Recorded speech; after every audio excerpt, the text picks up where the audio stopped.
Welcome, everybody. Welcome to the very first episode of Journey to Faith. My name's Doug Hammer, 60 years old, proud, young 60 years old, calling from Northwest Pennsylvania, hoping that I can have some time to spend with you maybe in the next couple months, maybe one episode at a time, here and there, whatever. But just to have the opportunity to spend some time with you is going to be an honor for me as I try to express to you how Christ has affected my life, how Christ and his Father have made an impact on me for so much that I couldn't even put it in any really quantify it in any words to tell you how important this is for me. Now I want to let you know there's nothing special about this, no special lighting. I'm in my living room. I don't have anybody working the camera. Got my iPhone sitting across from me. So this is me, you, and an iPhone. And I'm not doing this to promote any parts of any kind of advertising. I'm not asking for any money. I'll never ask for any money, and please don't send me any if you feel that you want to. It's the gesture would be great, but that's not what I'm doing, and that's what I'm doing for. And honestly, um, uh, I just want to spend time with you. I just want to share the word with you through the good times, the bad times, and where I'm at today. I'm not going to sit behind me a promotional prop that's going to put anything out there. I'm going to stutter. I'm going to have to backtrack a little bit, maybe at times, but that's because I'm not an expert at this. I don't want to be an expert. I want this that no matter how many times I may write notes, which I am, I want it to come from the heart. I want you to hear from me what it truly meant to me and how much importance it was to me. And what is it? What is it, that defining thing that I want to talk about? I would like to take some time, spend with you, and talk about my 40-day journey into fasting. I don't want to go more than 20 minutes at a time because I feel that you've got a lot of important things that you have to do.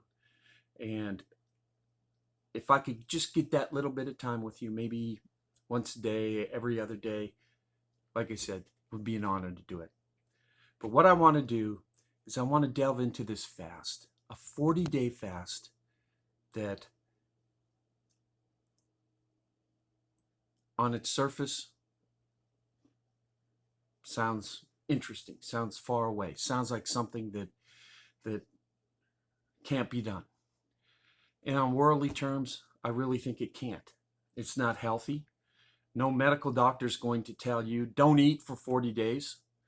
They're just not going to tell you. But I'm not talking about it on a physical level. I'm not talking about it on food. I'm talking about it from a spiritual perspective. So let's start at the beginning. Let's go through these 40 days. Now, before we start, let me take a little time that I could tell you where God positioned me in my life that I felt it was necessary to go. Now, this journey started in December of 2017. I wrote a book about it, but I didn't get it published. I was going to, but then I felt God at the time did not want me to do that. So, pretty much from 2017, December, to where we're at now, March 2023, which is quite interesting, and it didn't even click in my head, was that when the actual fast started, this was the time. This was the time. I didn't plan to do this or wait for a certain date, but February 3rd, that's when it started. But I want to talk about how and why I decided to do this. What led up to it? What was that defining group of things that I felt God led me to do it? Now, I don't know how your experiences are, but my experiences in life is that God compels me to do something. I have all these ideas in my head that I think are a great idea. I may think of them in the morning, but at the end of the evening, I'm thinking, maybe it wasn't that great an idea. But there comes a time that I've learned in my life, being 60 years old, that you can figure out when God is speaking to you. He might be speaking to you through the Bible. He may be speaking to you through the Holy Spirit, or God's very unique ways of approaching you and talking to you. It could be um, through a good friend that all of a sudden the Holy Spirit just hit you. Listen to that guy. Listen to that woman. I want you to know this. So as I went through this, and as I was getting to the point of talking about, writing about this fast, I began to realize maybe there's a story to tell here. Maybe there's other people who want to fast. So, but I hope this answers some questions that you may have, that you may feel you want to ask me. So please feel free to email me at journeybyfaith60@gmail.com. I'll repeat that, a couple more times as we go on. And if you have questions or if there's something I can answer for you, please feel free to ask, and I'm more than happy to answer. I think really to understand, I've got to go back a few years where I got to the point that I felt the fast was necessary. Now, as a believer in God, I've read the Bible countless times. I don't know how many, but as someone who became a believer in a very early age, right about age 11, I would think. I'm ballparking it, but I think that's right about what it was. I start looking back and I start figuring out, I'm asking these questions. Okay, what's going on? Why are you putting me in this position, God? Why am I doing what I'm doing? All the questions that we ask as our life draws closer and closer to God. Questions. So for me, I don't think I stood out in any unusual or unique way from anybody else who was traveling towards God in our faith. But I was asking these questions. When I got to high school, I believe it was my junior year. So that would be right about 1980. I was going to a church, phenomenal church, Interfaith Worship Center in Erie, Pennsylvania. Unfortunately, no longer around, but at that time in my age, a profound effect on me for the better.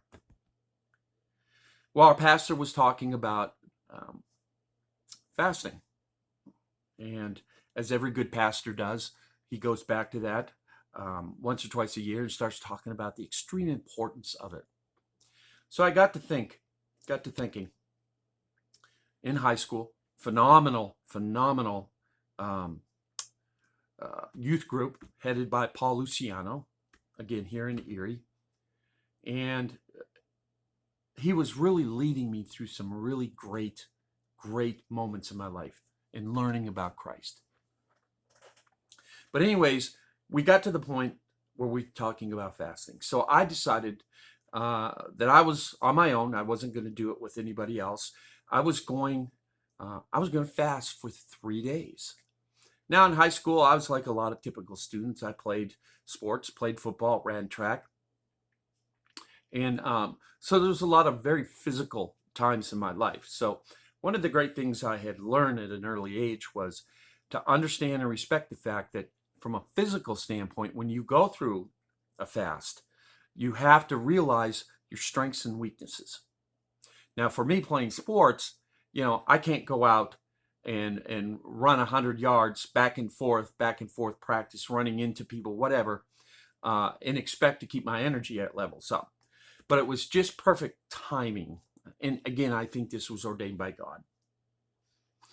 That my playing sports, there was kind of a lull in the year. So I decided to do it. And being as young as I am and inexperienced as I am as being a Christian, there was a lot of learning to do in these 3 days. And the struggle really was for me, um, just trying to understand it from a physical standpoint. I didn't intellectually think that I stood out from anybody else. I just think the difference was I went ahead and went and did this. So I started it up and I completed it. And there are a couple things I took from that. Now remember, a lot of these things that I learned were not learned right then and there, but over the years, as I would continue to think about it and put the pieces together. And that would be one of the things was how to handle myself from a personal discipline standpoint. The eating part, that was tough, but I made it. I made it. And I learned that, man, it's food has such a psychological impact and such a psychological hold on us. We don't realize that how much time we spend in our mind thinking about eating. You know, not just dinner, because my mom was an amazing cook. So that was always, to me, kind of an event every day. Everything she made, with the exception of two things, man, I look forward to every day. One, liver, forget about it. Okay, I can eat it, I'll stomach it, but my day is considered a failure if I have to sit and eat liver at the end of the day. But the other one was, and I learned this at a really young age, was, man, I can't eat Brussels sprouts. Okay, I would literally sit there and gag while I was trying to eat them. And in fact, I think as the time went on and my mom and my stepfather realized I can't eat this stuff and what it does to me, I think they made it and put it on the table just to be entertained by my struggles with it. But fasting really starts to give you, really from day one, it's like the first basic lesson. Okay, you're going to struggle with food. Your body needs it. Your body has to have it. And it's going to remind you. It's going to remind you all the time. As I get into my 40-day fast, I'll be talking probably a number of times about just how difficult it was to not think about it. I think honestly, I thought probably, I'm guessing probably every day for the fast, I probably at least every 5 minutes thought about food, dwelled on food. But anyways, I'm kind of wandering off a little bit. But I didn't really see at the time, or really thought I saw at the time, that the impact of the fast would be. I was just so glad it was over. But as I look back and I see and everything I went through, I could see that the seed was planted. It was planted in me. God put that seed to grow in me because I never really left my beliefs in God. Now, please believe me when I say this, there are a lot of times I failed. A lot of times. But that seed was there. And it always stayed there and it grew. Now I'm 60 years old, so I can say safely that I'm a believer in the Father, the Son, the Holy Spirit, without question, without a lack of faith, for what are we talking about? About 50 years. And believe me, it's not been an easy road, so I'm not saying because I came to Christ early in my life, the road was made easy. Not at all. There are a lot of things I've gone through I still don't understand why in the world I went through it. But this fast planted that seed. And as I look back and I talk to people, come to find out that really a lot of people never even considered at a young age fasting. But I did. And it was important. And I'm honored that God forced me to take that road. And as you'll find out in my life, and I'm sure it's in your life too, that God will, if you're willing to accept the Lord into your heart, you're going to be put down some roads you don't want to go. And they're not going to be comfortable. But that seed was planted and you moved on. Now let's fast forward to when I'm about 50 years old. Obviously, from being a junior in high school to 50 years old, all kinds of things have happened. Okay. And we can go on and on and on, the ups and downs, middle of the road, you name it. But when I get to 50, I'm attending a small church. I moved down to South Carolina. I lived in a very small town called Gaffney, which is about 25 miles from Spartanburg, South Carolina. And I was attending a small church, okay, New Beginnings Church, in a neighboring town called Pacolet, South Carolina. I would highly recommend that if you're on the highway, driving maybe on a Sunday, and you're passing that area. It's a small town, so it's probably only one or two exits that's going to get you to Pacolet. Go to this church. Amazing people. Very, very down to earth. I think you'll really, really enjoy it. I think it could be, if you're on vacation, I think it can be a highlight of that vacation, a highlight of the tour of wherever you're going. But I highly recommend it. Check them online. It's been a while since I went there. The last I knew, their services started at 10 and a Wednesday evening Bible study. But check their website. I'm sure they can give you an update. It's been a few years, but a great group of people in a very small town. Very, very tight-knit and very welcoming. But anyways, we had gotten to the point we were talking in Bible study, and the pastor was talking about the significance and importance of fasting. Now, we were getting right to the point where, as a church, we were going to fast for 3 days. We were going to take on this, something that we should do all the time. And the pastor started reading an article about two gentlemen that decided to fast for 40 days. Now, we had a great pastor who talked about the humility that has to be in place as you fast. Don't brag about it. Don't think that it's something that everybody wants to hear. Woe is me, look at what I'm going through. But the pastor was reading this, and it was talking about the journey that these two gentlemen were going through and how hard it was. And I don't really remember a lot of the details, but all I do remember is this. I was telling myself, there is no way I can go through this. But there was also a voice in my head saying, you got to go through it. If you're going to break through, you've got to go through it. So I listened to it, and we talked about it, and I went through that fast for 3 days. And again, not a lot of things that I remembered. The skies didn't open.